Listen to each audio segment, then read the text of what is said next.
My name is Catherine Auman. I am a psychotherapist in private practice in Los Angeles.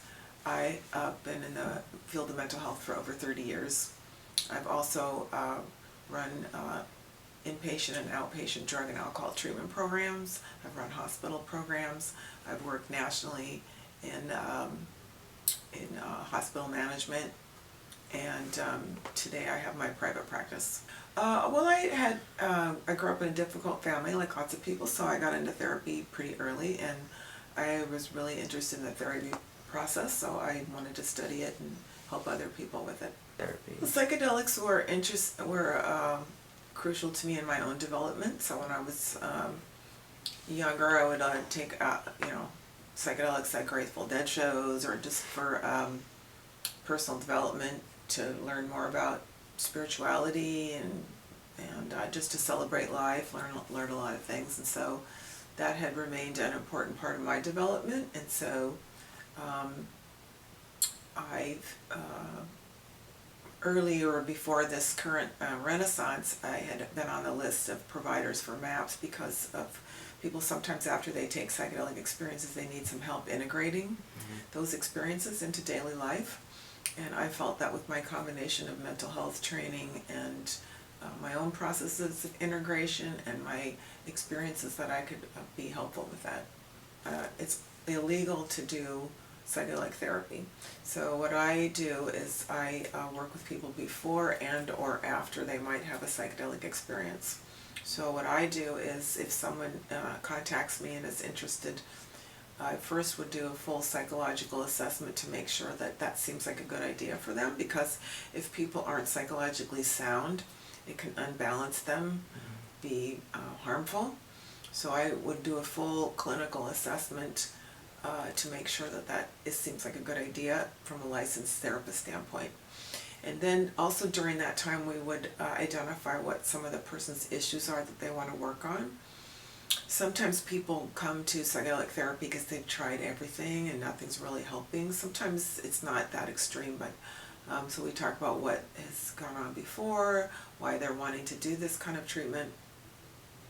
And then they would come to me as a licensed person after they have an experience. Sometimes they just come after. They may call me because they've had a difficult time with an experience and they want help integrating it, or else they might come as a bookend before and after an experience. So usually when they contact me, they've already read about it quite a bit. The Michael Pollan's book has given people a pretty good idea of what's going on, but we talk about that. We talk about how, especially when we identify in that first meeting, for example, if they're working on depression, or they're working on PTSD, or they're working on anxiety, then we would talk about what in the psychedelic experience, what particularly might come up about those things, and how to deal with them, what they might be looking for while they're on a journey. General guidelines such as to try to be present and breathe through whatever comes up, and that to take the help that's offered from the guide, is that the people who are providing psychedelic treatment aren't necessarily well schooled in mental health treatment. So this is why we're working, MAPS is working. You're familiar with MAPS? Yeah. Or why MAPS is working hard and to try to get this all legalized again. There's some training programs for therapists starting now to specialize in psychedelic therapies, and looking forward to when it becomes legal again. So we're feeling like it's moving forward, but in the current situation where, like you said, it's kind of weird. It's kind of a limbo. I think part of it is because the generation that was really against it is no longer in power. The baby boomers are kind of the older edge now, and my generation was by and large pro psychedelics, pro exploring your own mind, pro freedom. So I think that is one of our legacies. I think that with the current breakdown and chaos in society, I think there's a more current idea of, let's just see what will help. We need to try something different. We need to try new things. And there's a lot of evidence that these psychedelics, not necessarily the chemicals that have been invented, but the plant medicines have been around helping cultures since, as far as we know, the beginning of time. I think mental health in general has missed the spiritual component or the existential component, and people are sometimes depressed because of a brain imbalance, and that psychiatric drugs actually do help them. It's not an either-or situation. But sometimes people are depressed because they don't have any meaning in life. They don't feel like the contemporary culture offers them meaning. They don't want to just watch the Super Bowl and buy a lot of stuff, although that stuff is nothing wrong with it in and of itself. It's not, doesn't give you deep, fulfilling meaning. So I think this desire to, for many people to find a deeper meaning has led to more interest in spirituality, psychedelics, alternate ways of knowing. People are looking for something, people want a more personal experience of the divine. They don't want to just be told to, follow these rules and give your money to the church. They want to experience for their own selves. And when you take a psychedelic, you do have an experience of your own self and your own spirituality and your own meaning, and being part of something greater than yourself. And that it feels great to know that there is some kind of order, there's something else going on just beyond our own limited selves. And a lot of times this puts our human issues in context. We start to understand why we have difficult experiences, why they're suffering. It starts to make sense to us when we have this bigger perspective. And often delights you to a sense that you just have never experienced this much joy before, so you start knowing more about your own potential for joy and bliss and happiness. I don't know that we really know yet, because it's illegal, we don't really know yet what the most effective thing will be. Most of the people who've come to me since the Michael Pollan book have just wanted to do one episode. In the MDMA trials, they do 3 sessions of the MDMA with counseling in between. So that's for a long-term approach, which seems very sound to me. With some of the heavier drugs than MDMA, I think 3 treatments, that's a lot. That would want to be spaced over a period of time, because those LSD, psilocybin is very powerful. So I think we're still in the very infancy of figuring out what would be the best way to use these medicines. So far, it's very educated people who have read this book, the Michael Pollan book, and it seems to be affluent people whose lives are working pretty well, and they want something more. On these lists for a long time, but there's been a surge in people seeking this kind of treatment since that book. So like, I've been on the MAPS provider list for maybe 10 years, and I would see maybe 1 or 2 patients a year. For example, I had a young man come once in his 20s who had gone down to Peru, and the shaman had given him way too much ayahuasca, so he was really having a lot of trouble reintegrating back into his life here. So I want to see that kind of patient. Since the Michael Pollan book, I'm seeing this older patient whose life is going well, but they want something more. So it's the ones that I've seen are not dysfunctional, but they are not functioning optimally. Now, the ones that have been showing up for the legal clinical trials that MAPS is doing, those people have had more dysfunction. So like some of the veterans with PTSD, or some of the, I don't know if you read about the beautiful studies they're doing with people with autism. They've been giving them MDMA, and they've been feeling empathy for the first time. It's just so beautiful. Well, so far, the evidence is pretty overwhelmingly positive. If you read the research, I mean, signs and symptoms of PTSD have gone down. People report being able to relate better with their peers and with other people. Reductions in anxiety. It's been very positive. And there's a lot of attention towards making these studies to give us as much information as possible, so that we can develop treatments that help. Despite, there was this book that was popular in the 80s or 90s, and I'm not recommending the book per se, but the title was so great. It was, we've had 100 years of psychotherapy and the world is getting worse. So it's like, therapy can help, does help a lot of people, but obviously depression and anxiety and all kinds of unhappiness are still rampant. So we need a variety of ways to help people, and this one seems quite promising. I had posted on Facebook over the weekend a quote from Prince Harry of the royal family in England, and the royal family has made it a part of their platform to start saying that mental health is equal to physical health. You have physical health and you have mental health.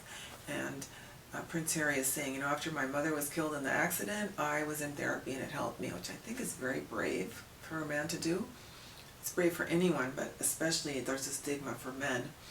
And I would like to think that, I think the younger generation is more apt to see mental health as being a serious concern and not something that you need to hide away as much as previous generations did, maybe, but that it's okay to have feelings, it's okay to ask for help, and we should take it seriously.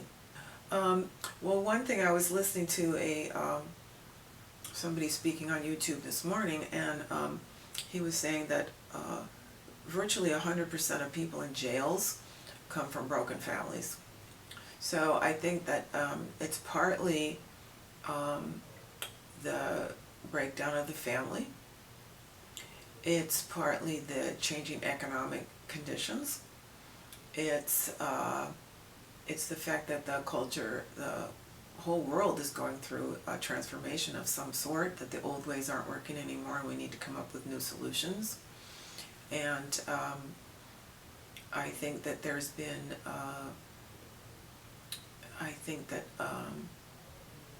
a lot of people who became parents weren't really ready to take on parent role. They wanted to kind of still stay youthful themselves, which is nothing wrong. You can certainly stay youthful and be a good parent, but I think I have some clients where the parents have said they don't want to discipline their kids because they want their kids to like them, and that's not really helping anybody. And I think one thing that really isn't fair is that kids aren't told how much work it takes to become successful. They're kind of told you should just be successful out the gate, and it kind of doesn't prepare kids for the fact that that might happen to some people, but the rest of us need to work on our careers and build and gain our skills and give something rather than just take. Some people are very afraid of freedom. They're very afraid of other people being able to explore their own consciousness, and I can respect that some people have that fear, but I would like them to get out of the way of people who want to have that freedom.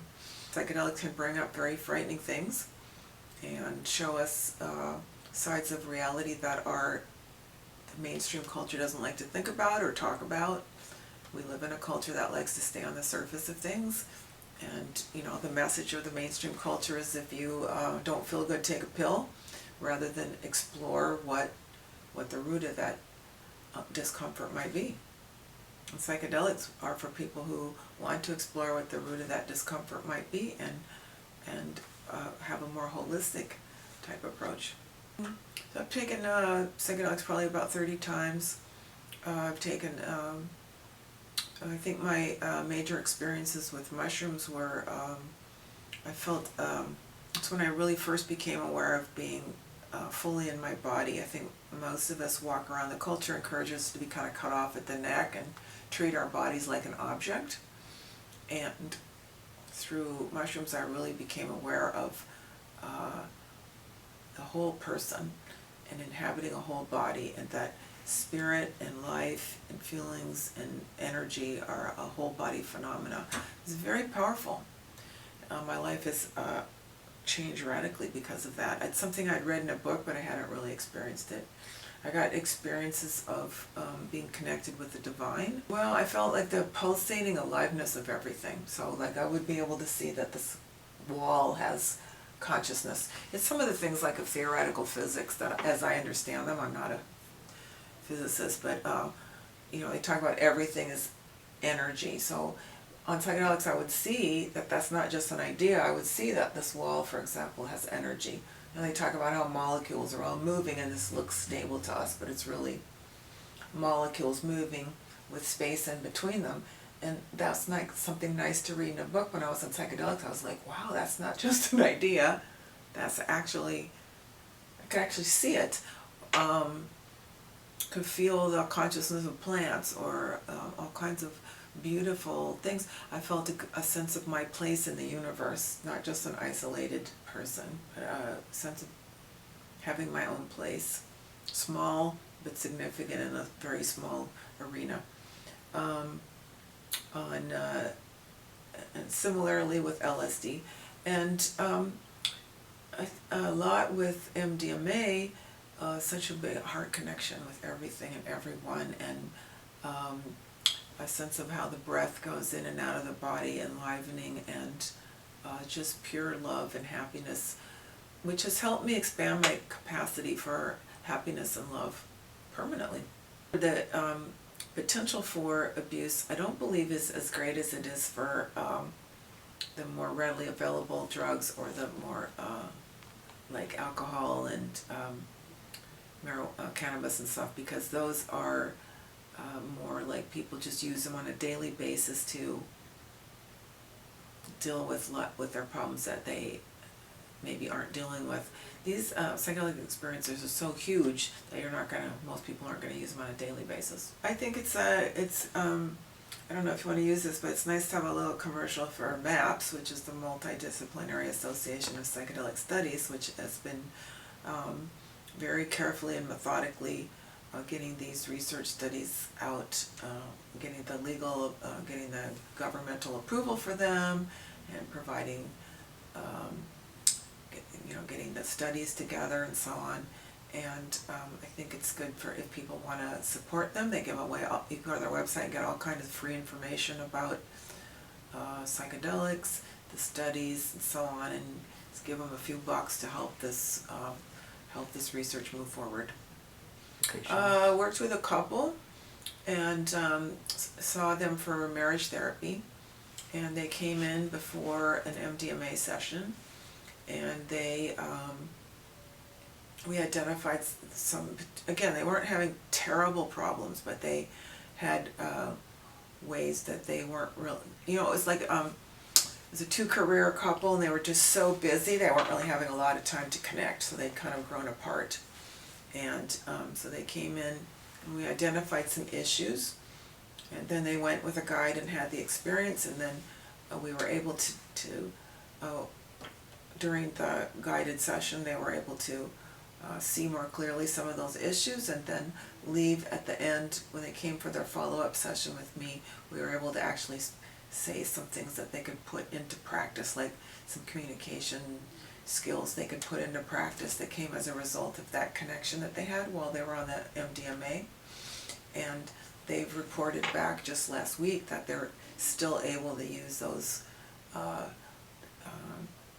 techniques that we identified to help them, and the way they were able to get closer is still helping them a couple months later. It's very, very exciting.